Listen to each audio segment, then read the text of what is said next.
My family had just moved to the sleepy town of Oakhaven. It was the kind of place where everyone knew your name before you even learned theirs. The town was small, quiet, and, as I quickly discovered, held a very big secret. It all started at the local grocery store. The old man behind the counter, Mr. Gable, squinted at me over his glasses. He saw the moving truck parked outside our new house down the street. Just moved in, have you, son? I told him we had. His smile faded. Well, welcome to Oakhaven. Just some friendly advice. Stay away from Blackwood Manor at the end of the lane. Some doors are best left unopened. The warning sent a shiver down my spine, but it also sparked something else inside me: curiosity. What was so bad about an old house? Later that day, while I was kicking a soccer ball in my new yard, a girl my age named Sarah rode up on her bike. She pointed a shaky finger toward the end of the street. You see that? That's Blackwood Manor. They say it's haunted. Really haunted. The next night, I met Sarah Leo Maya at the edge of the manor's property. The moon was a pale sliver in the sky, barely bright enough to light the rusted iron gate. The gate groaned with a horrible metallic shriek as I pushed it open. A gust of wind suddenly blew past, colder than it should have been for an August night, rustling the dead leaves on the ground. It almost sounded like it was whispering a warning. Get out. Leo gulped loudly, his flashlight beam trembling in his hand. I don't know about this, guys. My older brother said he heard screaming from here last week. Maya rolled her eyes. Don't be such a baby, Leo. It's just an old empty house.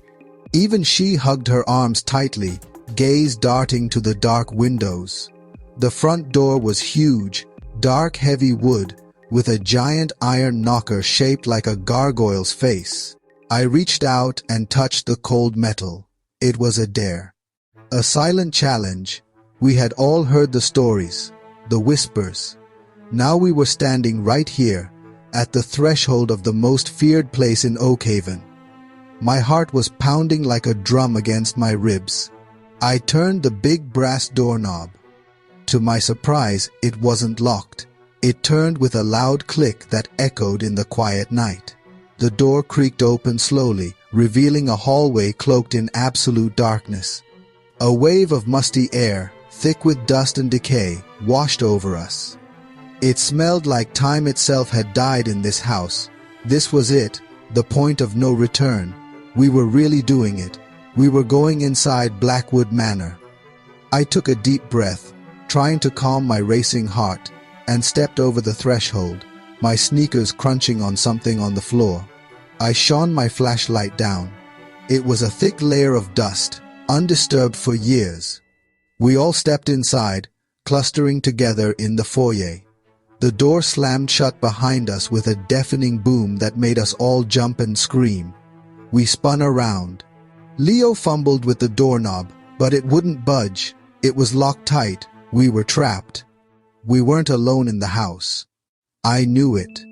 We had just become part of its story.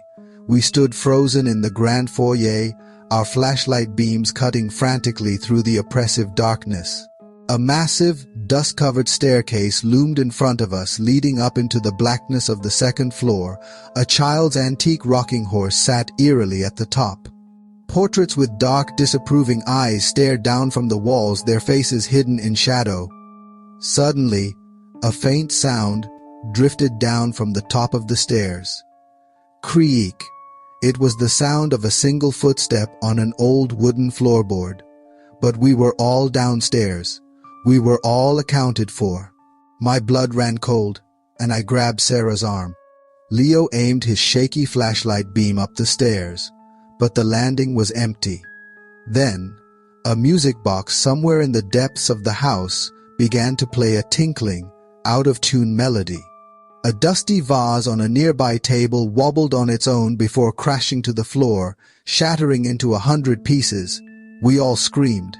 Then, one of the portraits on the wall tilted sideways with a loud groan. The door to our left slowly creaked open all by itself. A cold draft poured out, carrying the faint, sickeningly sweet smell of wilted flowers. It was like the house was waking up around us, and it was not happy to have visitors. My curiosity was gone, replaced by pure, heart-stopping terror. We scrambled for the front door, pulling on the knob, pushing on the knob. We were locked in. The little girl's laughter echoed, seeming to come from the very walls. We have to find another way out. The melody now faster and louder. Kitchen cupboards flew open. Books flew off library shelves. We were being herded deeper into the house. We found a back door in a servant's kitchen. We threw our shoulders against it with all our strength. Wood splintered, the door burst open. We tumbled out into cool night air. We sprinted through the overgrown backyard, scrambled over the back fence, stopped under the streetlights of my road, gasping for air. We had survived. I turned to look back. A light flickered in a top-floor window. A small silhouette of a little girl stood there. She raised a hand and waved. The light went out.